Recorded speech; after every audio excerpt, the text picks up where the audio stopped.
السلام علیکم۔ Welcome to my YouTube channel. میں ہوں نور۔ آئی ہوپ آپ سب لوگ ٹھیک ہوں گے۔ ایپیسوڈ نمبر 11 لے کر آئی ہوں آپ لوگوں کے لیے، دست درام بائی ارید شاہ۔ آج مجھے سارا ٹائم میں نے ایک اور ناول ریڈ آؤٹ کرنا تھا، وہ میں نے ناول ریڈ آؤٹ کیا، وہ بھی تقریباً 10:30 یا 11 بجے میں فری ہوئی ہوں اس کو ریڈ آؤٹ کر کے، اور اب میں تقریباً 1 بجنے والا ہے، 12:30 ہو رہے ہیں، اور میں آپ لوگوں کے لیے ایپیسوڈ ریڈ آؤٹ کر رہی ہوں کیونکہ مجھے سارا دن ٹائم نہیں ملا بالکل بھی۔ چلیں اسٹارٹ کرتے ہیں۔ دست درام بائی ارید شاہ۔ بسم اللہ الرحمن الرحیم۔ اس کے سینے سے لگی وہ خاموشی سے آنسو بہانے میں مصروف تھی۔ اس کی پیشنٹ ڈریس ساری بھیگتی جا رہی تھی۔ زاوش، میں نے تمہیں رونے کے لیے یہاں نہیں بلایا یار، تم تو رو رو کر مجھے خود مزید بیمار کر دو گی، وہ اکتا کر بولا تو اس کے اوپر سے اٹھتے زاوش نے اپنے آنسو صاف کیے۔ گڈ، اور اب پاس آؤ سائیں۔ اس کی فرمائش پر وہ چلائی تھی، اونچا نہیں سنتا میں لڑکی، یہ تمہاری بھول ہے کہ میں اپنا نشہ پورا کیے بنا میں تمہیں یہاں سے جانے دوں گا، اب پاس آؤ۔ یقین کرو اگر اس وقت میرے پاس سگریٹ ہوتی تو میں پوری ڈبی ختم کر چکا ہوتا، تم تو ایک ہی کش میں مری جا رہی ہو۔ وہ اسے تنگ کرنے کی کوئی بھی کسر چھوڑنا نہیں چاہتا تھا، اس کے گھورنے پر اس کی مسکراہٹ گہری ہوتی جا رہی تھی، لیکن اس سے پہلے کہ وہ اسے مزید اپنے قریب کرتا، کوئی دروازے سے اندر داخل ہوا۔ ظاہر صاحب کا موڈ اچانک خراب ہوا تھا، جبکہ زاوش اس کے قریب سے اٹھتی کھڑی ہوئی تھی، لیکن ظاہر صاحب نے پھر سے اس کا ہاتھ تھام لیا۔ وہ نہیں چاہتا تھا کہ وہ لمحہ بھر کے لیے بھی اس سے دور ہو۔ السلام علیکم۔ وہ جان بوجھ کر درام سے ملنے نہیں آئی تھی، وہ اسے کسی خوش فہمی میں مبتلا نہیں کرنا چاہتی تھی، وہ جلدی ہی اسے چھوڑ کر جانے والی تھی، تو مزید فارمیلٹی نبھانے کا اس کا کوئی ارادہ نہیں تھا۔ لیکن شاید اب درام سائیں سب کے سوالوں کے جواب دے کر تنگ آ چکا تھا، تبھی خود ہی اسے اپنے موبائل پر کال کی تو ایک تو ڈاکٹر اسے موبائل فون استعمال کرنے کی اجازت نہیں دے رہا تھا، اس کا موبائل انہی کے پاس تھا، لیکن تھوڑی سی آنکھیں دکھانے پر وہ اسے فون دینے کے لیے تیار ہو گئے تھے۔ اس نے سب سے پہلے در کو ہی فون کیا تھا، جو اتنا سب کچھ ہو جانے کے باوجود بھی اپنا قول توڑ کر باہر نہیں نکلی تھی، یہاں تک کہ وہ اسے ملنے ہاسپٹل بھی نہیں آئی تھی۔ اس کا زخموں سے چلنی جسم اسے اس وقت تک کتنی تکلیف سے دوچار کر رہا تھا، در کو شاید اندازہ بھی نہ تھا، یہ شاید اندازہ تھا، لیکن وہ پھر بھی آنا نہیں چاہتی تھی۔ اس کی بے رخی نے اسے غصہ تو بہت دلایا تھا، لیکن سب کے سامنے اس نے بڑی مشکل سے اس لڑکی کی غیر موجودگی کو ہینڈل کیا تھا، لیکن اب بھی اس کی طرف سے سا سلام سن کر اس کے ماتھے پر بل پڑ گئے تھے، شاید وہ اس کی طرف سے بےتاب سوالات سننا چاہتا تھا۔ وعلیکم السلام، تمہیں شاید پتہ ہے کہ مجھے گولی لگی ہے۔ وہ نہ جانے کیسے یہ جملہ بول گیا، جبکہ وہ جانتا تھا کہ وہ سب کچھ جانتی ہے، اسے سب کچھ پتہ ہے، اس کے درد سے وہ باخبر ہے، لیکن کہیں نہ کہیں شاید پچھلے 5 مہینوں کی بے-تحاشا محبت کی امید شامل تھی، جو وہ اس سے جتاتی آئی تھی۔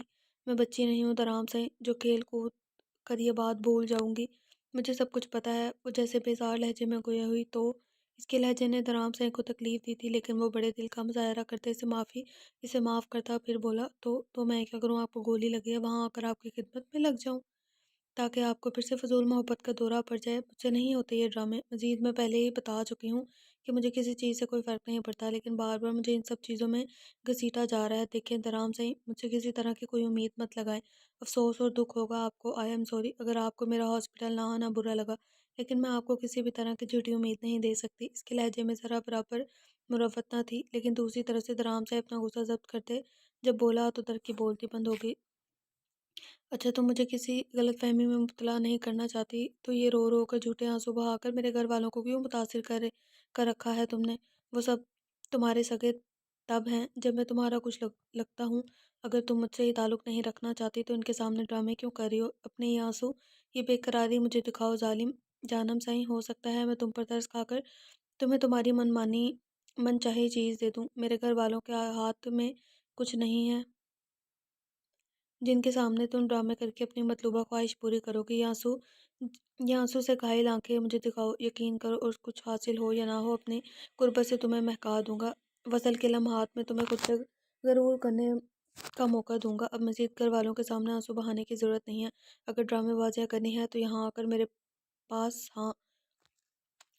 کرو میرے پاس، ہاں تمہاری مطلوبہ خواہش تو پوری نہیں کر سکوں گا، لیکن شور ہونے کے حقوق ادا کر دوں گا۔